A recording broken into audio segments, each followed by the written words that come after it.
ka, Bongbong Marcos, mamatay ka na sanang hayop sa kaka-adik mo. Demonyo ka, binababoy mo ang taong bayan, binababoy mo lahat. Hindi ka marunong lumaban ng patas, palibasa, adik ka, yung asawa mong demonyo sa pinakademonyo. Yaan lahat. Ang ginagawa nyo, pagbabayaran nyo lahat. Yung adik mong anak, lahat kayong hayop kayo na lumalamon sa kabanang bayan. Tutan ko, doon sa Senate, na si Senator Bato, na sinasabi niyang nakipag-wrestling siya, na nasugatan siya sa kamay dahil pinipilit siya during the time na nagpo-post tayo, na pinipilit siya ng NBI daw, na nagpakilalang NBI, na dadamputin siya. So nag-asa ng warrant of arrest, wala namang pinakitang warrant of arrest, kaya may posting tayo dyan. So ang ginagawa ni Senator Bato, nakipag-wrestling siya. Okay? God save the Philippines. Mag-rally na kayo sa Pilipinas, sabi ni Hazel Corpus. Correct. So, during the time, hindi ko maintindihan ano nangyari. Basta sinabi ni Senator Bato, nakipag-wrestling daw siya dahil pinipigilan siyang umakyat doon sa plenaryo. Alright? Then later on, nalaman natin from parking, okay, from parking garage, doon daw ay marami na mga NBI na nakapaligid sa kanya na walang warrant of arrest. And later on, nalaman natin na doon si Trillanes. And now, si Trillanes ay nagpakita nga at nagpa-interview itong talawa ng putang inang ito na meron daw siyang hawak na warrant of arrest from the ICC. So dito nyo makikita mga kababayan na talagang sa buwatan, ito talagang very bangag yung gagawin ginawa kay Pangulong Duterte, gagawin din talaga kay Senator Bato kasi gusto talagang burahin ang mga allies ng mga Duterte, ang mga Duterte sa mapa ng politika sa Pilipinas para manatili ang mga demonyo, ang mga bangag. Okay? Subuti na lang malakas si Senator Bato at nakipag-wrestling siya at nakaakyat siya dun sa sa plenaryo, which is hindi sa batas ay hindi pwedeng mangidnap na lang sila ng ganun-ganun na lang na walang coordination sa Senate, sa Senate President. Feeling ko alam ni Soto yan. May coordination yan. It just so happened na mabilis ang pangyayari, nakatakas si Senator Bato sa kamay ng mga demonyo, ng mga bangag NBI agents. Utos lahat ito ni Marcos Jr. Itong mga pangyayaring ito ay sinabi ko lahat sa inyo ito, na itutumba lahat tayo, tutumba mga Duterte, lahat, PRRD and everything. Ito na lahat, harap-harapan talaga silang nangingidnap. At nalaman natin na may hawak-hawak yung putang inang Trillanes na to na warrant of arrest daw from the ICC. Hindi pa nga natin alam kung totoo yan dahil ang sinasabi ng ICC few days ago, kung natatandaan ninyo, may nirelease na statement ng mga yawa sa ICC na wala daw silang warrant of arrest. So how come na itong putang inang Trillanes, itong jutang ginemis na Trillanes na to, may hawak siya? And bakit siya may hawak? Ano ba siya? Police ba siya? Active ba siya? NBI ba siya? ICC ba siya? Or whatsoever? Wala siyang karapatang pangawakan yang warrant of arrest na yan. But malinaw pa sa sikat ng araw, mga kababayan, okay, na ito ay nakipag-ugnayan kay Bangag. Alright? Kay Bangag, kay Lisa Tanas, yung bangag na administrasyon. Di ba, in-expose natin sa inyo na nalaman natin, like, mga ilang araw na nakalipas, na ang naganap kay Pangulong Duterte, si Bangag ang mastermind, na sinasabi niya, during that meeting, I hope Zaldico will speak up very soon, I hope si Bersamin mag-speak up, na si Bangag Jr. ang nagsabi na, isakay na yan sa eroplano. Isakay na yan sa eroplano. Sinasabi ng transnational officials, ni Bersamin during the time, March 11 last year, na hindi natin pwedeng gawin yan dahil labag sa batas yan. Pero sabi ni Bangag, isakay sa eroplano si Pangulong Duterte. And now, nalaman natin, sinasabi ng Jotang Ginemes na Trillanes na ito, na talagang gusto na nilang dukutin si Senator Bato para isakay sa eroplano. May nakaantabay na eroplano. So the same pattern. Kidnapping. At sino ang author nito? Ang author nitong kidnapping ay si Marcos Jr., si Liza Tanas. Babalikan ko po uli. Ang unang pinakidnap ng Bangag administration ay ang 2 minor de edad doon sa Istanbul, sa Turkey, ang pinasabog kong Turkey extraction.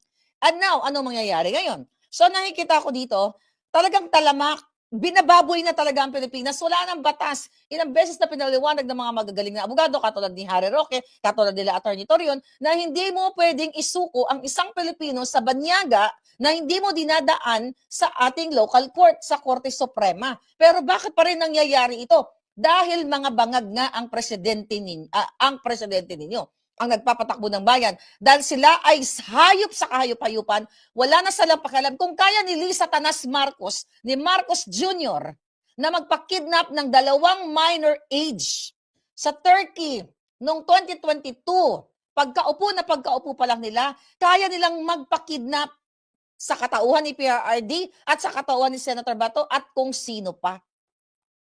So nakikita ko dito, I think Senator Bato, dahil nakipag-wrestling siya I think do or die to siya. Ang nakikita ko sa tapang niya, parang patay o buhay ito. At nakakatakot, na magkaroon ng madugong pangyayari dyan sa Pilipinas. But I hope, yung mga matitinong military, yung mga kabatch, sinagtala ba siya? Si Senator Bato, 1986. Okay? Nakikita ninyo, mga military kayo. Okay? Yung iba sa inyo, naging mataas ang pinaglingkuran nyo sa gobyerno. Sumumpa kayo para sa bayan. Binababoy na ng Marcos Jr. ni Lisa Tanas, adik, magnanakaw yung kaputang inahan ng mga yan. Binababoy na nila ang gobyerno. Wala nang batas sa Pilipinas. Tignan ninyo, inaalaw ni Lisa Tanas, ni Bangag, si Trillanes na may bitbit na ICC warrant of arrest na yan. At hindi naman siya police, hindi naman siya NBI, wala siyang posisyon. Ang reason niya ay kasi sinabi doon Senator Bato sa kanya na pag inaresto na siya ng ICI, gusto mo sumama ka. Hindi porket sinabi ni Senator Bato yon, it's just like, outburst dahil minsan, nagkapagsalita tayo, pero hindi po pwedeng gawin mo kasi labag sa batas yun. Bakit bibigyan ng kapangyarihan yung butang inang supot na si Trillanes ng hayop na yan na nakasagupa ko yan dito sa Los Angeles noong 2018, duwag yang ikaw, Trillanes, puki ng inakang, putang inakang bobo ka, duwag ka. Supot ka. Hindi ka nga makadiretso ng tingin sa akin Dapat talaga noon, binasag ko na yung itlog mong hayop ka. Okay? Kailangan mo pa ng mga, nagpoporma-porma ka, ganyan-ganyan, akala mong hayop ka, mayabang kang putang ina ka, may kalalagyan ka. Matatapos ka din, who knows, baka mamaya tapos ka na. Kasi ako, sa nakikita ko, sa ginawa ni Senator Bato na hindi siya nagpa-restrain sa mga nagsabi na NBI without warrant of arrest. Di ba? Yesterday, nag-announce isa pang support, si John Vic, na wala pang warrant of arrest ang ICC, chuchu-chuchu, pero maglalabas kami ng subpoena.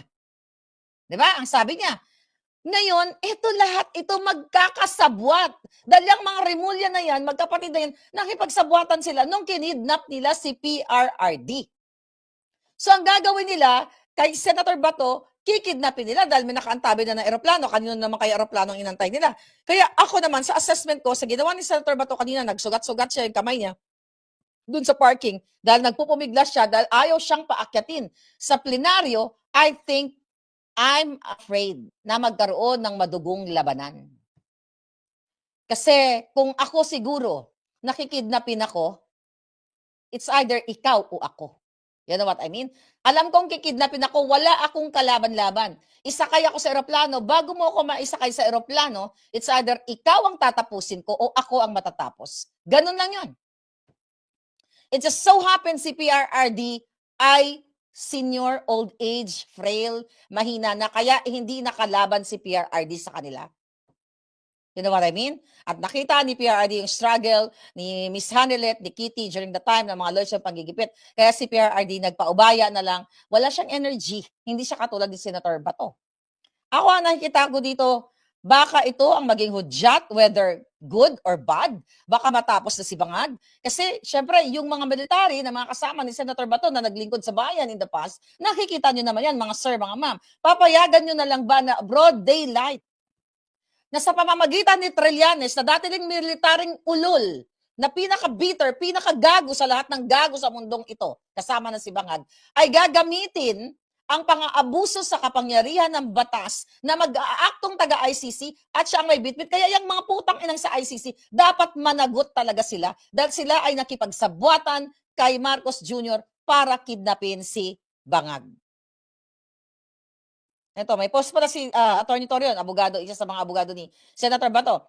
Pilipinas, meron kaming intelligence report na natanggap na may naka-standby daw na aircraft para dukutin na si Senator Bato de la Rosa. Wag naman sana, idaan siya dapat sa proseso ng ating bansa. Dapat masunod pa rin ang 1987 Constitution natin at mga batas. Sabi pa niya, 23 minutes ago, why would a Filipino civilian, exactly my point, have a copy and ICC warrant of arrest? Tapos, siya na Tapos siya na mudakop of incumbent senator nang lupad na mga balaod sa Pilipinas. Okay? Lumipad na ang batas, tama ba? Balaod is the Constitution, di ba? So nakita ninyo, harap-harapan ng binababoy kayo. Kung si Senator Bato, si Pangulong Duterte, ay harap-harapang kinikidnap, pinapakidnap sa utos ni Marcos Jr., sa utos ni Liza Tanas, dahil takot na takot sila sa 2028 election. Sabi ko, baka walang magaganap na 2028 election. Kaya kayong mga nagmamahal sa taong bayan naaapektuhan sa pambababoy ng bangag administration, you have to get out. Lumabas kayo ng bahay ninyo at kayo ay manindigan, ipakita ninyo na hindi nyo papayagan na ang isang Pilipino ay kikidnapin na naman nila. Di ba? Ito yon, ganito kababoy si Liza Tanas Marcos. Ako nga, 4 na kaso dito, ginastosan nila ng multi-million pesos. Galing yan sa pera ng bayan ni Liza Tanas, ang putang inang yan, para ako ay kasuhan. Dahil inamin mismo, okay, nang unang nagkaso sa akin na inutusan siya ni Liza Tanas na siya ay kasuhan ako at si Liza Tanas magbabayad dahil wala namang capacity yung nagkakaso sa akin. Then pangalawa na nagkaso sa akin, umamin din, okay, na si Langka at si Liza Tanas ang nag-utos para ako ay kasuhan. Ako to ha, hindi ako senador. Wala akong power. Diba? Wala akong power, boses lang. How much more si Senator Bato, si Inday Sara, mga Duterte, ang lahat ng mga kalyado dyan sa Pilipinas dahil sila ay threat, di ba, sa darating na eleksyon. O threat sila sa pananatili ng mga bangag. So, eto ngayon, mga kababayan, sabi nga ni Nicole Onista, ngayon na, okay, tama na, wag na nating hayaan ang isang Pilipino na dalhin muli sa ICC ang isang Senator Bato. Exactly. Nakita ninyo? So, hindi natin papayagan na mangingidnap sila ulit. So, nakikita ko, naka-total lockdown na lang. Parang binaba na yung grill ba tawag doon? Yung bakal doon sa parang gate. Basta whatever, anong tawag dyan. Na trangkahan ba? Trangka doon sa Senado na hindi pwedeng papasukin, ang kahit sino man na gustong magdampot kay Senator Bato. So kung ako kay Senator Bato, dalawa lang. Ako to ha, kung nasa posisyon ako ni Senator Bato, gagawin ko, uutusan ko yung aking mga abogado na gawin ang paraan na idulog sa Supreme Court. Hanggat walang desisyon ng Korte Suprema na na siya ay hindi dapat hindi siya dapat makidnap ng ICC, hindi ako lalabas sa Senado. Hindi ako lalabas. Ang dami mo namang kaibigan, Senator Bato, marami ka namang supporters, magpadala ka na lang dyan ng pagkain. So, ako dalawa lang. Or, ilalabas yung tapang ko, do or die sa labas kami. Hamunin ko si Trillanes. Total, binababoy niya ako, ilabas mo. Diba? Dito tayo, mag-sparring tayong dalawa. Dalawa lang yan. It's either you stay or makipaggurguran ka. Dalawa lang ang nakikita ko. But, today, historically, nakita natin na matapang si Senator Bato. Hindi natin nakita yung actual, pero the fact na nakaligtas siya sa kamay ng pagkuyog sa kanya doon, hindi lang natin ma-visualize dahil hindi pa niya nakikwento kung ilang tao ba ang yumakap sa kanya, humarang sa kanya para, ano tawag dito? Para siya ay kidnapin, di ba? We don't know yet. But, sinabi ni Trillanes, tinanong siya ng reporter, sabi kay Trillanes, nandoon ka ba nung nire-restrain si Bato? Ang sabi niya, wala, nagsinungaling. Pero sabi ni Senator Bato, nakita niya si Trillanes. Ang sabi ni Trillanes, kung nandoon siya, ginapos na daw niya. Nakita niyo yung mga testamento, ay mga statement ni Trillanes, kung nandoon na daw siya, ginapos na daw niya. Labag yan sa batas na manggagapos ka. Ilan kaya ang ginapos ni Trillanes? O behind the scene, ilan kaya ang pinatay ni Trillanes nung siya ay nasa military, nung siya ay senador, nung siya ay posisyon? Kasi broad daylight sa media, sinabi niya na kung nandoon daw siya, igagapos na si Senator Bato. Kung ako sasabihan mo, kung ako si Senator Bato, igagapos mo ako, it's either ikaw ang mamatay o ako ang mamatay ngayong moment na to. Ganun lang yun. Kaya mananagot to mga putang inang to. Mananagot sila sa batas. Bakit daw tinulungan ng Senate Security? Sabi ni Velin, isang tanong yan doon. Nakipagsabuatan nga. 'Di ba? Kasi during that time, hindi nila alam na mai-impeach si Soto. So ang nakikita ko dito, nakikita natin sa bolang kristal, analysis lang naman 'to. Assessment lang natin sa pangyayari. So itong si Tito Soto, alam niya na, okay? Alam niya na darating itong Trillanes, alam niya na darating itong NBI, 'di ba? Kaya nandoon 'yun eh. Kasi in the first place, kung hindi nila inalaw 'yon, nakita na may mga camera 'yan eh, may mga CCTV diyan eh. 'Di ba? Yung mga gwardiya o magre-report, "O sir, sa Sergeant at Arms, sir, may mga NBI dito, ganito, ganyan, ganyan. Ano bang gagawin natin dito?" Kung sila ay nasa tamang proseso, ang si Tito Soto at ang mga kasabot niya, kung sinusunod nila yung batas, kasi hodang galit sila kay Bato o ayaw nila kay Bato o gusto whatever, ang sasabihin nila, susunod sila dun sa batas o sa balaod na sasabihin, "Oy, NBI o ICC o whoever, hindi kayo pwede dito." Pero yun ang intensyon nila kasi vicinity yun, vicinity. Yeah, property ng Senate, ng Senado, yung garahe. So dapat off limits, okay?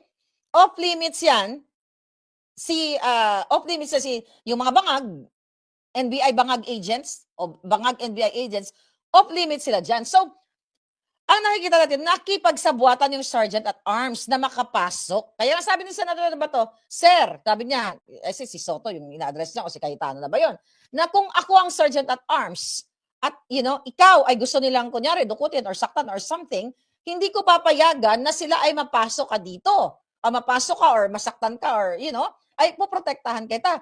Yun ang tamang punto ni Senator Bato. Bakit inallow ng Sergeant at Arms na makapasok sa loob ng Senado? Well, malinaw pa sa sikat ng araw na nagsabuatan si Soto, si Sergeant at Arms at itong NBI at saka si Trillanes. Kaya nga, good thing, saludo ako sa iyo ngayon, Senator Bato. Dahil sa ginawa mo, na nirisk mo na ngayon dahil pwede ka naman magtago. But I know kung bakit siya. I mean, I know dahil may nagsabi sa akin or what, just being you na nag-present ka dyan, na nagpumilit ka, nagpumiglas ka sa NBI, na pinresent mo yung sarili mo para bumoto na matanggal si Soto, ibig sabihin yan, gusto mong bumoto, gusto mong ma-secure na mapalitan ang Senate President para ma-secure natin na hindi nila mapapa-impeach si Inday Sara. 13 votes. Okay? Kailangan lang natin ng 9 na huwag pumayag sa impeachment. At this time, malinaw pa sa sikat ng araw ang ating numero. Kaya nga yung sinasabing forthwith na sinasabi ni Tito Soto Miles, di ba? Na pag-endorse daw sa kanila ng articles of impeachment from the maleta kongresistas ay aaksyonan nila agad. But this time, talagang I think God is good dahil napatanggal itong si Tito Soto, nasipa siya. So, ang mga bumoto, 'di ba, kay 13, 9 and 2 abstain, I think. Si Zubiri nag-abstain. So, independent na siya, walang paninindigan. So, yung bumoto na ma-retain as Senate President, itong si Soto, yung mga makakaliwang grupo. Alright? So, huwag natin silang bagitin. Basta makakaliwang grupo. Ang importante dito, mga kababayan, ay meron na tayong bilang. Okay? Majority na 13, okay? Na pwedeng wag pumayag na ma-impeach si Inday Sara. Yan ang good news. And another good news, yun nga, si Senator Bato ay pinakita niya yung tapang niya. Kaya nga, sabi ko nga sana yung kanyang mga kabatch dyan sa Sinagtala, manindigan kayo. Not only for Senator Bato, pero para sa bayan, para sa konstitusyon na binababoy na ng boto mesa, ng kawatan, ng kidnapper, ng adik na si Marcos Jr.